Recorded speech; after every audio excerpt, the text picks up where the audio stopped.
അത് ഒറ്റപ്പെട്ട ചില സംഭവങ്ങളുടെ പേരിൽ നമുക്ക് കേരളത്തിലെ വളരെ വളരെ മുന്നോട്ട് പോയിട്ടുണ്ട് ആ കാര്യത്തിൽ. അപ്പോൾ നമുക്ക് വേടനെ അങ്ങനെ സാമാന്യവൽക്കരിച്ച് അല്ലെങ്കിൽ അതിനെ പ്രോത്സാഹിപ്പിക്കേണ്ടതുണ്ടോ എന്നാണ് എൻ്റെ ചോദ്യം. Thank you. എപ്പോഴും വർഗീയത പറയുകയും വർഗീയത വളർന്നുകൊണ്ടിരിക്കുന്നു. വേടന്റെ വിഷയം കേരളത്തിൽ ജാതീയതയില്ല അല്ലേ? കുലസ്ത്രീകള് ഞങ്ങൾക്ക് അമ്പലത്തിൽ കയറണ്ടെന്ന് പറഞ്ഞിട്ട് പ്രകടനം നടത്തിയ നാടായത്. നിങ്ങൾ പുറത്ത് കാര്യം പറയുന്നില്ലെന്നേ ഉള്ളൂ.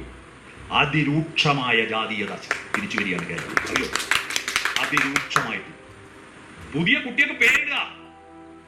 നമ്പ്യാരെന്ന് വാല് വെച്ചിട്ട് നായരെന്ന് വാല് വെച്ചിട്ട് പുതിയ കുട്ടിയൊക്കെ നമ്മൾ പണ്ട് മുറിച്ച് വാലല്ല ഇപ്പൊ വീണ്ടും കൂടി ചേർക്കുക.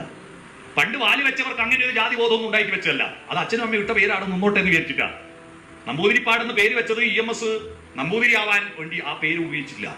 അദ്ദേഹം നമ്പൂതിരി അല്ലാതാവാനാണ് പേര് ഉപയോഗിച്ചത്.